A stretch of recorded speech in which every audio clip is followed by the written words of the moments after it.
but you're right. All right, so we are underway here. Zach Sigman on the play. He was on a mulligan. He starts off on plains. Craig will fetch here. So Craig actually has a good amount of turn 1 disruption, actually. He has Spell Pierces, Dazes, and Force of Wills, all which could answer a possible, all 3 drop, which is really the magic number for Zach's deck. Yeah. So on Craig's side, he's going to go ahead and start with a Delver of Secrets. Looks like he has a pair of them in his hand, so he has a pretty aggressive draw. I'm not sure how disruptive his draw is, but certainly can bring in some beats. He at least has a Daze. Right. So this is a great start. I mean, the pressure and a little bit of disruption. Maybe not the best possible hand, but against an opponent with 5 cards and missing red mana as well, could be enough to get it done.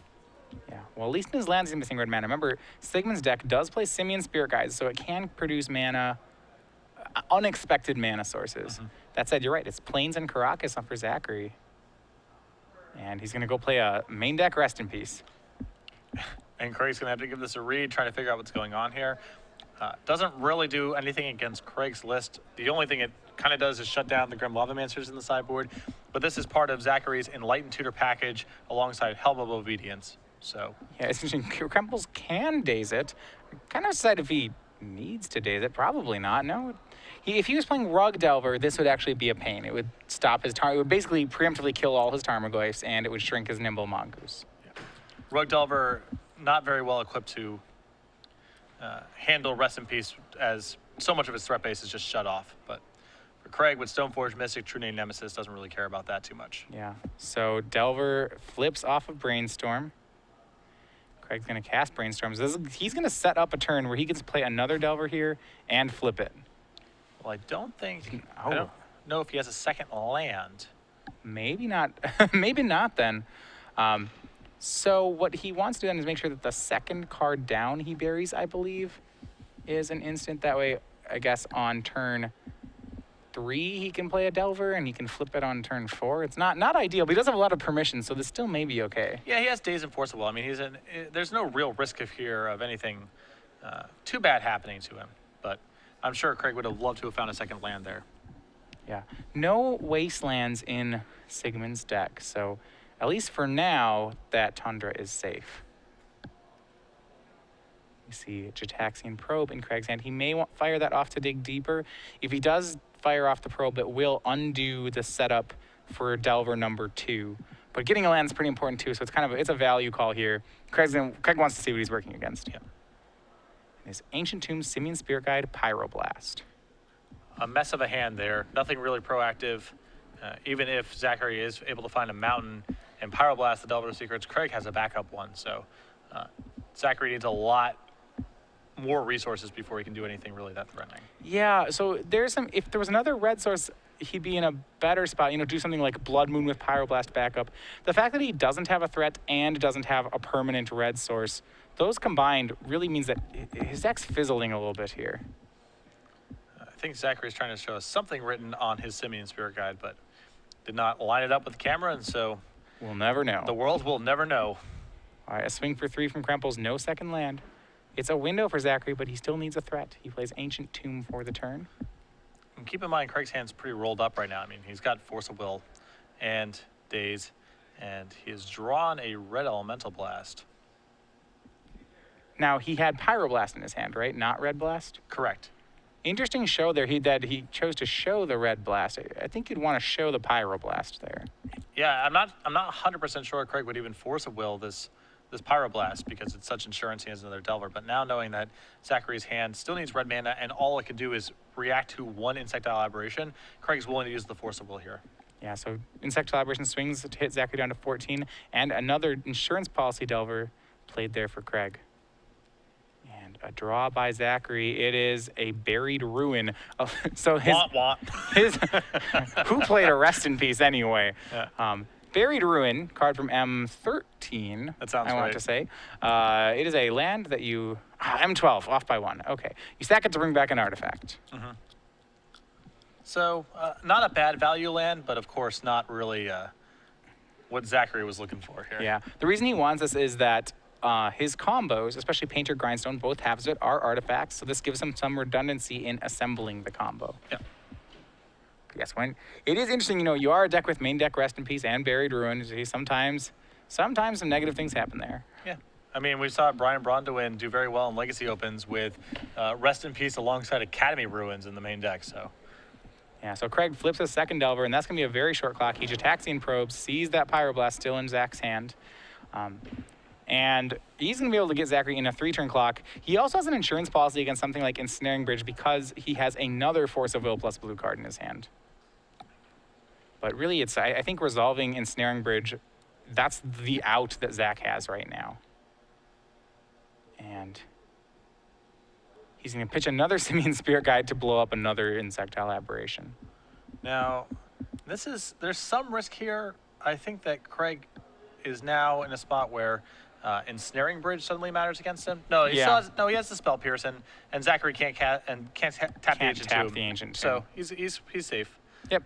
And Zachary decides to take things into his own hands, taps Ancient Tomb, and game 1 goes to Craig Krempels. Will not give Craig the satisfaction of actually dealing lethal there.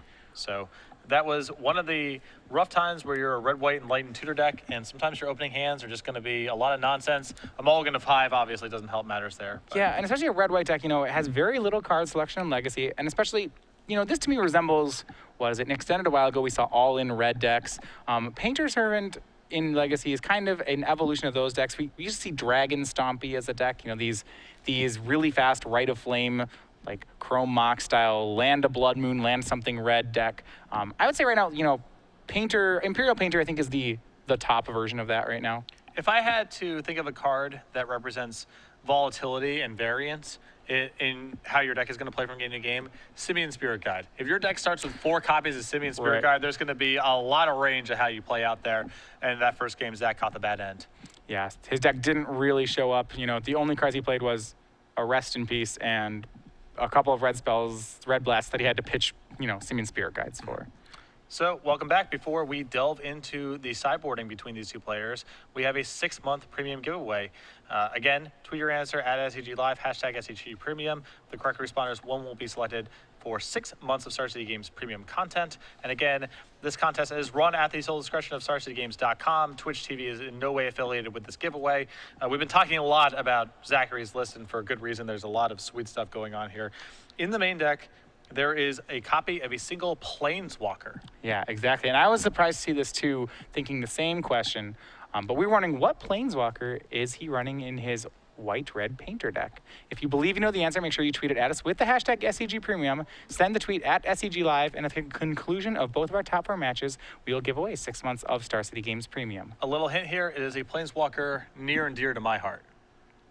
Yep, it would. We've had I some can good see work that together. one. So, moving on to the sideboard, let's take a look at what both these players have. We have Zachary, Sigman there on your left-hand side.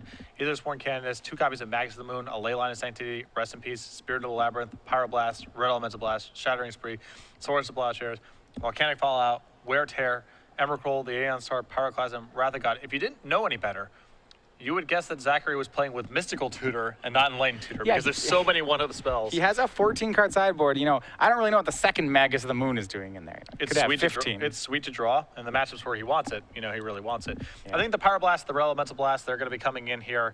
I think the Pyroclasm and the Wrath of God are both valuable, along with the Volcanic Fallout, the Swords of Plowshares.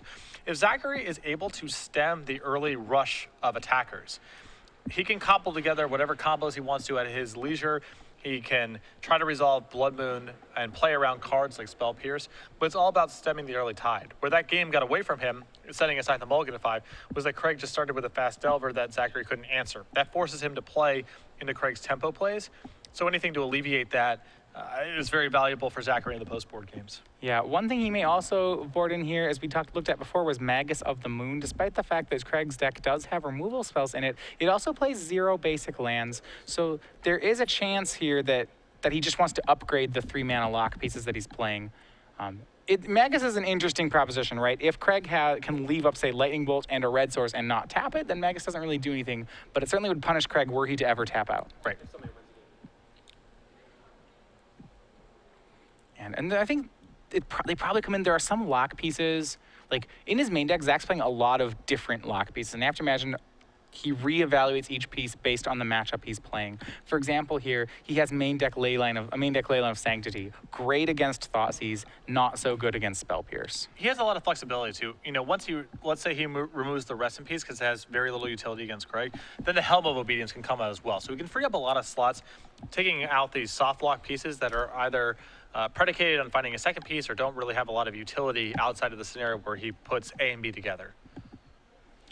In Craig's sideboard, a Sword of Feast and Famine, 2 Grim Lawmancers, 4 Meddling Mages, 2 copies of Rest in Peace, 2 Fluster Storms, 2 copies of Red Elemental Blast, a Swords to Plowshare, and a Wear Tear of his own. I think that Craig's going to want the Wear Tear here. Zachary is both an artifact and enchantment-oriented deck, so Wear Tear is about as good as it gets here. The Swords to Plowshares is valuable in breaking up the combo. I think he may want to go to Meddling Mage as well. Just general disruption. You know, when you're playing against a deck with Enlightened Tutor, there's often going to be kind of these self-enforced mulligans, either drawing pieces at the wrong time or just drawing your Enlightened Tutors. And Meddling Mage can really make that even more pronounced. Yeah, Meddling Mage is interesting in the matchup. Craig may not be sure what he wants to Meddling Mage, but based on the board, he can probably make a pretty good call. Not to mention, he does play 3 Jataxian Probes in the main deck, so in the situations where he's allowed to cheat with Meddling Mage and make sure he hits something in Zach's hand, it's going to be a very powerful card. Absolutely. Remember, Zach will be on the play once again. Last game, he was punished a little bit by his own deck. He kept half of some combos, never found half number 2. And cards like Force of Will, very strong in Craig's deck. Craig had double Force and double blue card to back up his Delvers. Zachary is spending a lot of equity in deck construction in the way that he plays, trying to resolve single spells where he doesn't have a lot of ways to push them through with the exception of his Red Elemental Blast. So Force of Will is likely to be very good in this matchup. Yeah, a lot of times we'll see Zach expends multiple cards on one spell. So the 2-for-1 downside that normally comes with Force of Will isn't even always there.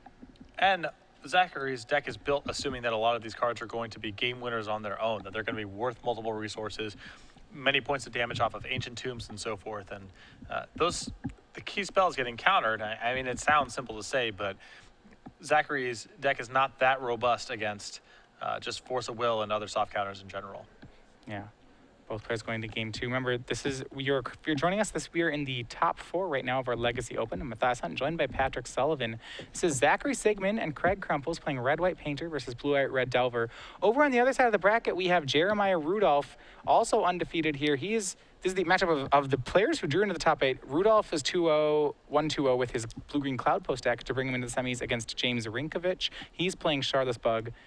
Also in the top 4, he had a 2-1 victory over Alex Bertoncini. So one of those two will meet the winner of this match in the finals. And well, once we have more updates from that side of the bracket, we'll keep you posted, of course. Absolutely. On to game 3. So before Zach on the play. Looks like players are still on to sideboarding at the moment. But still waiting on a trivia contest winner. One thing when looking at Zach's deck is, I suppose, like, how good of an opening hand is he looking for? Say he has, a great hand that folds to a Force of Will. There are some decks, like a Belcher-style decks that keep that hand all day. They have a turn 1 Belcher, loses to Force of Will, wins against everything else. Sign me up, let's go.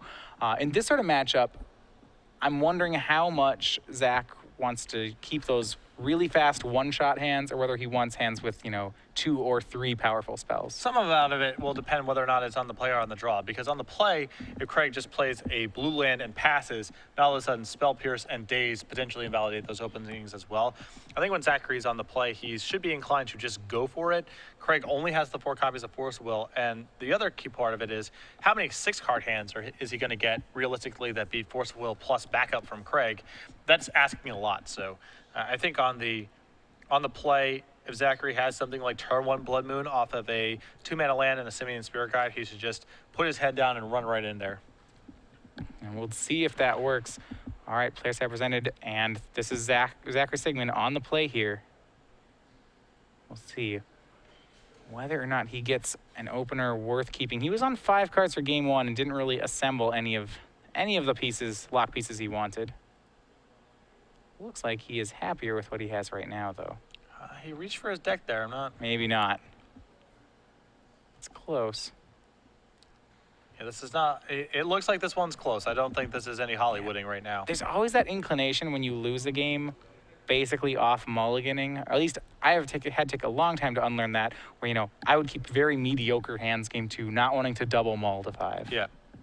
And each game, it's its own separate thing. So if it was right the first time, it should be right the second time. All right, just a Arid Mesa to start the game from Sigman. And Craig, with his own fetch line, he's going to attack and probe, see what it is that he has to dodge. And on Sigman's side, we see a single land hand kept. It has a Blood Moon, a Magus of the Moon, 2 swords, and Enlightened Tutor, and a Grindstone. Yeah, this is a rough opening hand. I mean, he can potentially defend himself for a very long time with those 2 copies of Swords of Plowshares, but he needs to draw very well from here. Yeah.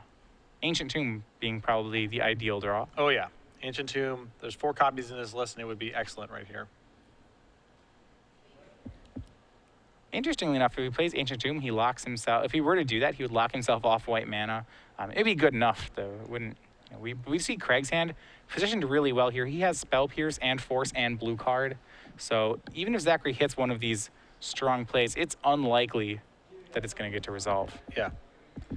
But Zachary doesn't care, you know, if he gets locked out of white mana, whatever. If he's able to resolve an early Blood Moon from this spot, he is such a huge favorite to win the game. Just almost doesn't matter what else is going on. Yeah, but that mulligan from him, it seems a little greedy. And I understand the not wanting to mulligan again, but a lot of things have to go right for him. And I don't know, especially because he has to play around Force of Will and Spell Pierce. I mean, he obviously doesn't know that half of it, but I'm unconvinced he's going to be able to break through. Another tough thing about that hand is if Craig produces a threat, Zachary's obligated to go get his plateau with the Arid Mesa so he can draw red spells and cast his Swords of Plowshares. And at that point, Wasteland becomes game over potentially. So there's a lot of risks involved with this hand, but the upside's huge. I mean, if he is able to find a 2-mana land or just running lands, he has an opportunity to resolve Blood Moon and just steal the game. Yeah, turn 1 ponder there from Craig. We'll see, did Zachary hit the land? And he did. Buried Ruin. Not, yeah, Craig, that's fine. That only makes 1 mana. Yeah. But it's a start. Grindstone the play for Zachary Sigman. I can't imagine this will bait the Force of Will out of Craig. No, it's got to be Blood Moon, a second combo piece. I don't think this is worth it. Unless he's committed to leaving up Spell Pierce for a long time. I mean, that's the only other scenario where you'd fight over the Grindstone. Even still, I just don't think it's worth it. And Craig comes to the same conclusion. Yeah, he still can hold up Spell Pierce. You know, most of the big spells here that he has to worry about do cost 3, and we see Wear Tear the draw for Craig. So now he has access to destroy a Grindstone. It just seems like he has all the answers for any lock piece that could show up. Yeah, he's got a great situation here. No threat yet. That's the one downside. So he's going to have to use Ponder and other cantrips to find something like a Delver. But he's really in no rush. And you know, I think Craig just wants land drops here. He probably wants to just try to win this game with True Name Nemesis because he's looking at the multiple copies of Swords to Plowshares that are in Zachary's hand. Trying to get Delver of Secrets online in this game is going to be a challenge. So it wouldn't surprise me. I believe Craig already has a True Name Nemesis in hand. And so I believe he may just be searching for land number 3. That might just be a much easier path to victory. Yeah, didn't find it, but because he's likely to crack this fetch, he may still pick one of these 3 cards to keep before shuffling away. I don't think he keeps the Daze. We may see him keep Delver or Brainstorm, however. It looks like his draw for the turn is going to be Brainstorm. And he may still keep the Delver and not develop his mana base just so he can have a threat. Well, it'd be interesting to see how he plays it. Like I said, he's really not in any rush. He has great answers to anything that Zachary could draw. And right now, Zachary actually hasn't drawn a great hand. You know, he's not presenting any threats yet. Right. So Zachary getting a Plains here, to me, indicates that he's planning on using the Enlightened Tutor. Yeah, absolutely. Over on the other side of the bracket between James Rinkovich and Jeremiah Rudolph, we have Rinkovich taking game 1. So Shardless Bug up a game over Jeremiah Rudolph's blue-green Cloud Post deck. Now, something that helps James in that matchup, which is another thing that Ely doesn't have access to, is Tarmogoyf. He just has a much quicker clock. Ely was just messing around with Baleful Strixes and Shardless Agents. That's true. He was well under like a general creature efficiency curve. You know, 1/1s for 2, 2/2s for 3. And what a draw. Zachary, fetches, doesn't enlighten tutor, blind draws the mountain, and you can see it with Craig's hands. Just Oh, that's some fake incredulousness from Craig. yeah. I know that look. Oh yeah.